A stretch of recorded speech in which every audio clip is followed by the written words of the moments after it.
was identified as mentally retarded, put back from the 5th grade into the 4th grade, and stayed in that category until I got out of high school.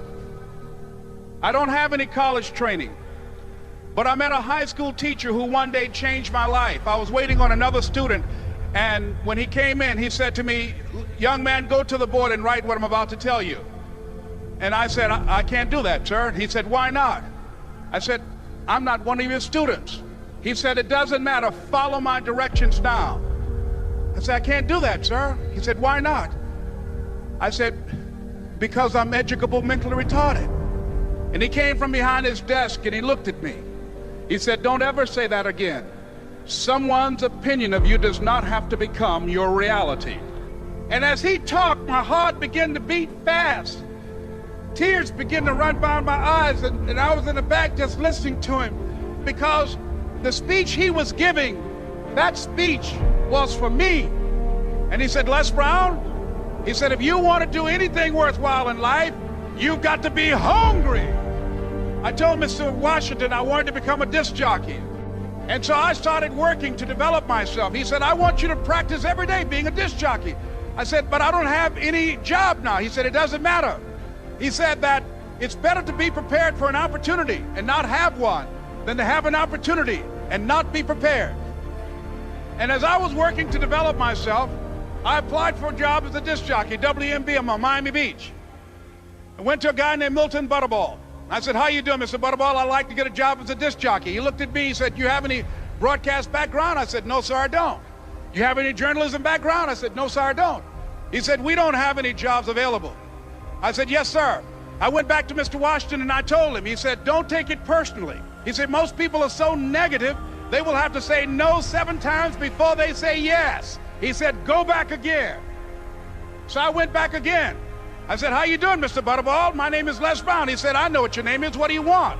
I said, "I'd like to know whether or not you have any jobs for disc jockey, sir." He said, "Didn't I just tell you yesterday we didn't have any jobs?" I said, "Yes, sir, but I know whether or not somebody got laid off or somebody was fired, sir." He said, "No one was laid off or fired. Now get on out of here." I came back the next day like I was seeing him for the first time. I said, "Hello, Mr. Butterball, how are you?" He looked at me with rage. He said, "Go get me some coffee." I said, "Yes, sir."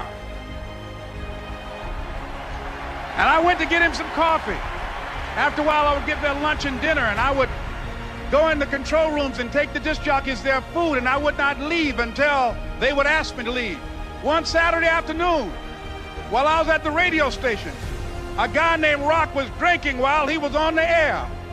I was the only one there, looking at him through the control room windows, walking back and forth, young, ready, and hungry. Pretty soon the phone rang, and it was the general manager.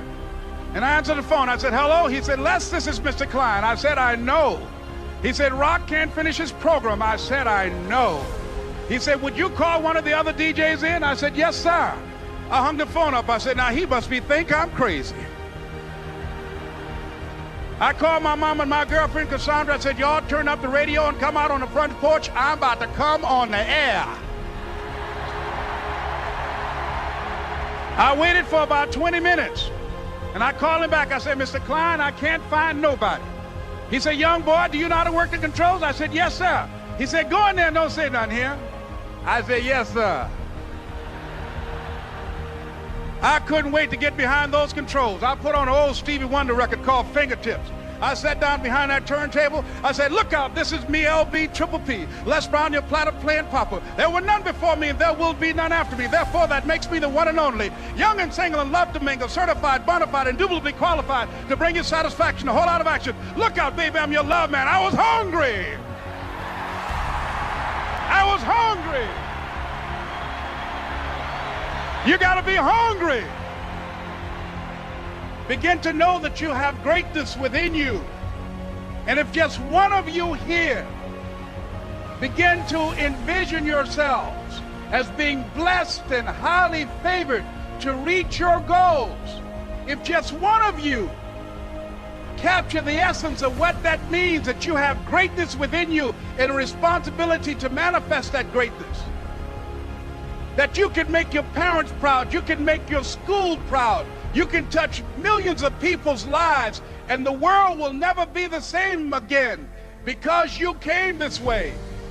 It was hard, ladies and gentlemen, coming to speak to people. And I was facing financial difficulties in my own life. I was behind on my bills and my dreams, and I'm saying to them, you can live your dream. It was hard, ladies and gentlemen. It was very difficult to pick myself up each day believing that I could do it. There were times that I doubted myself. I used to ask myself, can I do this? And something said within me, you're the one. Don't give up on your dream. By continuing to push forward, by continuing to run toward my dream, that one day I would have my own talk show. It's a long shot, ladies and gentlemen, from Liberty City, an abandoned building on a floor, never knowing my mother or father. It's a long shot. Being here with you today in this dome in Atlanta, it's a long shot. No college training, labeled educable, mentally retarded, but I kept running toward my dream. Don't stop. Don't stop running toward your dream.